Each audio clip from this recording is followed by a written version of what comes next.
સવારમાં ઈદડા બની રહ્યા છે, એ પણ ડીશમાં અને એ પણ કુકરમાં. તો એક બાજુ નાસ્તો બની રહ્યો છે, બીજી બાજુ પાલકની ભાજી બની રહી છે. તો આજે કુકરમાં એટલા માટે બનાવું છું કેમ કે ઇડલીનું કુકર છે ને ગામ જ ભૂલી આવ્યા છે, એટલે એક પ્લેટ બની ગઈ છે. આ બાજુ શાક બી બની રહ્યું છે ગરમા ગરમ ટિફિન માટે. તો દેશી જુગાડ કર્યું છે અને કુકરમાં નાની પ્લેટમાં મેં બનાવ્યું છે રૂહી માટે. તો એક ઢોકળાની ડીશ તો રેડી થઈ ગઈ છે, આ બીજી મૂકી રહી છું. એમ બી આપણે ગુજરાતી તો જુગાડું જ હોઈશું, કેવું ગાઈસ, આપણે કંઈક ને કંઈક જુગાડ શોધી જ કાઢીએ. તો આ ફાઇનલી વાગી ગયા છે 7:30 અને નાસ્તો ઓલમોસ્ટ બનીને રૂહી માટે તો રેડી થઈ ગયો છે. બસ આ હવે અમારા માટે એક પ્લેટ મૂકી છે અને આ પણ મસ્ત ઠંડુ થઈ ગયું છે. તો આને કટ કરી લઈએ. અને રૂહીને છે ને વઘાર્યા વગરના ગમે છે, એટલે એના માટે હું વઘાર નથી કરતી, વઘાર્યા વગર જ મેડમને આપી દઈશ. અરે એક હાથથી મેળ નથી પડતો ગાઈસ, મેં એક હાથમાં મોબાઈલ પકડ્યો છે અને વિડીયો લાવ એમ કરીને કરતી હતી પણ મેળ પડ્યો નહીં. લાગે છે મૂકી જ દેવું પડશે. તો જો સરખું થતું જ નથી, તો પછી મેં ફોન મૂકીને કટ કરી લીધું છે મસ્ત. ને એટલા સોફ્ટ ને એકદમ પોચા પોચા, બિલકુલ ખબર નહીં પડતી કે ઘરે બનાવ્યા, એકદમ બહાર જેવા જ બને છે ગાઈસ. તો આની રેસીપી તમને જોઈતી હોય તો મને કોમેન્ટ કરજો, હું પાક્કું શેર કરીશ. તો આ રૂહીનો ડબ્બો રેડી થઈ રહ્યો છે અને રૂહીના ફેવરેટ છે ગાઈસ. અને સાચું કહું ને તો આ મેં પહેલી વાર જ આજે ઘરે બનાવ્યા છે. એમ તો મારા આંટી છે ગામ, તેજલ આંટી, થેન્ક યુ તેજલ આંટી. આંટીએ શીખવાડ્યું હતું આની રેસિપી અને આજે મેં પહેલી વાર ટ્રાય પણ કર્યા છે. એટલા સોફ્ટ બન્યા છે ને મસ્ત, બાળકોને તો બહુ મજા આવી જાય ખાવાની. સાથે સાથે મોટાને પણ ગમે ગરમા ગરમ ઢોકળા ઠંડીમાં, અને સાથે જો લીલી ચટણી હોય તો મજા પડી જાય. પણ આજે કેવું છે, સવારનું રૂટીન મારું થોડું બિઝી રહે છે એટલે હું ચટણી નથી બનાવી. તો આ રૂહીને ઢોકળા બની ગયા છે પણ થોડા ગરમ છે. અને આ બાજુ આપણી મેડમ પણ ઉઠી ગઈ છે, ચાલી રહ્યો છે નાસ્તો. દૂધ અને સાથે ચેવડો ખાઈ રહ્યા છે. સ્કૂલ માટે રેડી થઈ ગયા છે. નાસ્તો કરીને મેડમ પણ હવે જવા, એમ તો પહેલાં થોડી રડતી હતી, હવે મસ્ત તૈયાર થઈ જાય છે. ઉઠીને હું કહું ને સ્કૂલે જવું છે તો ઊંઘમાં જ હા મમ્મા એમ કરીને ઉઠી જાય છે, રડતી પણ નથી મારું ડાવ દીકરું. તો મેડમ પણ રેડી છે. બાય.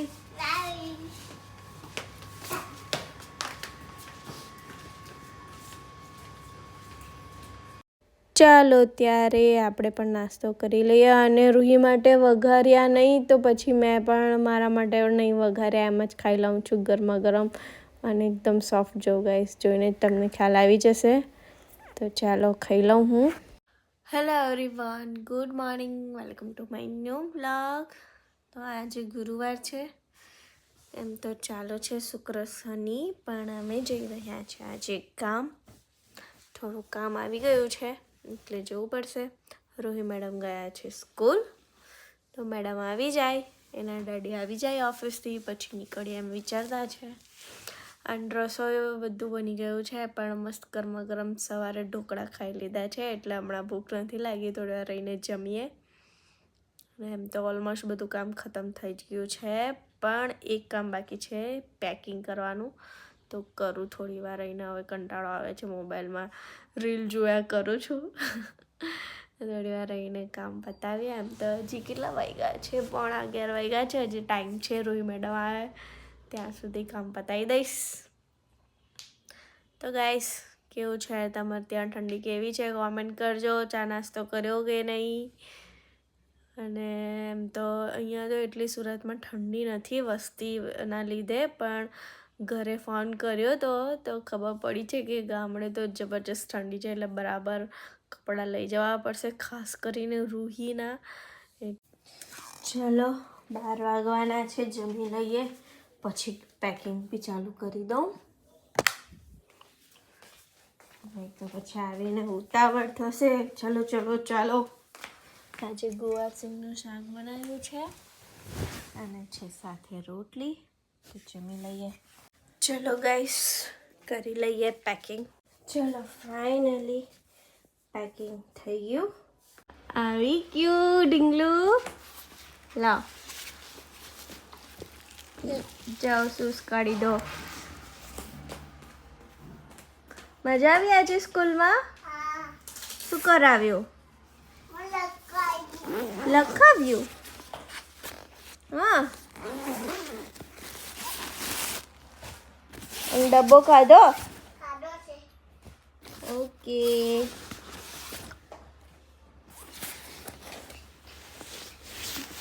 કાર્ડ કાઢી નાખ. આઈ કાર્ડ કાઢો અને જાઓ હાથ પગ ધોવો.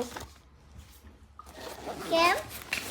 હા તો હાથ પગ તો ધોવું પડે ને. એ થોડુંક જ બચાવ્યું છે, બધું ખાઈ ગઈ. હા, ખાઈ ગઈ છે પેલું. સારું.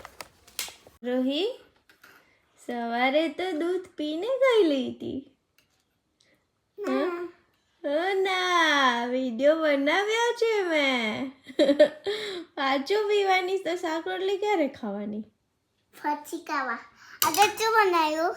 આજે તારું ફેવરેટ શાક બનાવ્યું છે. બિંદુ? નો. કેમ? બીજું બનાવ્યું છે, પછી આપીશ. હમણાં દૂધ ગરમ છે, ઠંડુ થવા દે જરાક વાર. જરાક ઠંડુ થવા દે. હા, ખાઈ લઉં? હા, એ ખાઈ લે. આમાં કયું દેવું? માં ખાઈ લઉં?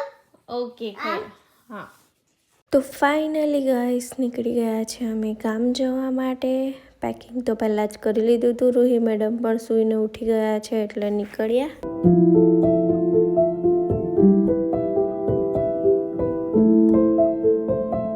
સરપ્રાઈઝ આવ્યું રૂહીને. ગિફ્ટ. અરે વાહ, બોટલ બી છે રૂહીને તો. મસ્ત. બહુ બધી. બહુ બધું ગિફ્ટ આવ્યું. વાહ. એક તનુભાઈની ને એક રૂહીની. બાર લઈ આ બાર. તો ગાઈસ પહોંચી ગયા છે ઘરે ફાઇનલી. ઘણા ટાઈમ પછી આવવાનું થયું અને મસ્ત શાંતિ છે. સિટીમાં કેવું હોય, આજુબાજુ અવાજ ઘોંઘાટ. અહીંયા એટલી શાંતિ હોય ને એમ રિલેક્સ ફીલ થાય. અને આ જો સેતુર અમારા ઘરના.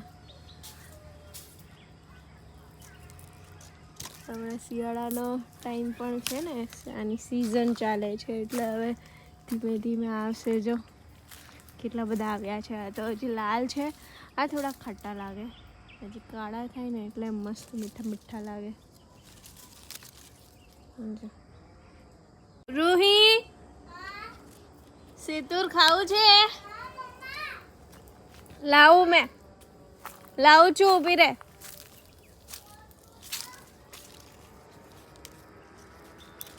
લાવું છું દીક. ના,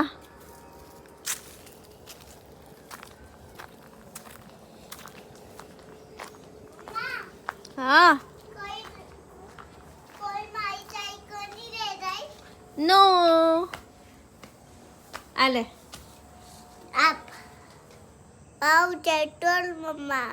સેતુર, વાવ, યમી યમી.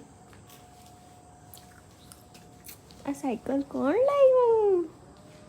મમ્મા. મમ્મા થોડી, બા લાવ્યા.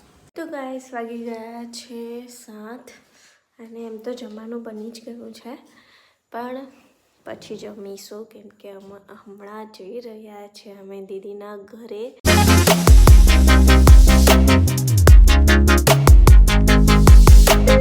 તો ફાઇનલી આવી ગયા છે દીદીના ઘરે અને બસ પણ આવી ગઈ છે કેમ કે આજે દીદી અને મમ્મી તનુપિયું બધા જઈ રહ્યા છે આજે પ્રવાસ સૌરાષ્ટ્ર દર્શન માટે. હેપી જર્ની બધાને. Thank you. મસ્ત મય કઈ લઈ આવજો. મય માટે બધા એક એક વસ્તુ લઈ આવજો. ચાલો ત્યારે પ્રવાસીઓની બસ ઉપડી ગઈ છે અને અમે પણ ઘરે જવા રવાના થઈ ગયા છે. ઘરે આવીને સીધું જમવા બેસી ગઈ છું. આજે છે તુવેરની દાળ, ધાણાની ચટણી અને સાથે છે ગરમા ગરમ ચોખાનો રોટલો. તો ગાઈસ આવી ગયા છે ઘરે મમ્મીને મૂકીને એટલે જ આજે આવ્યા હતા ગામ, કેમ કે મમ્મી પ્રવાસ જઈ રહ્યા છે એટલા માટે.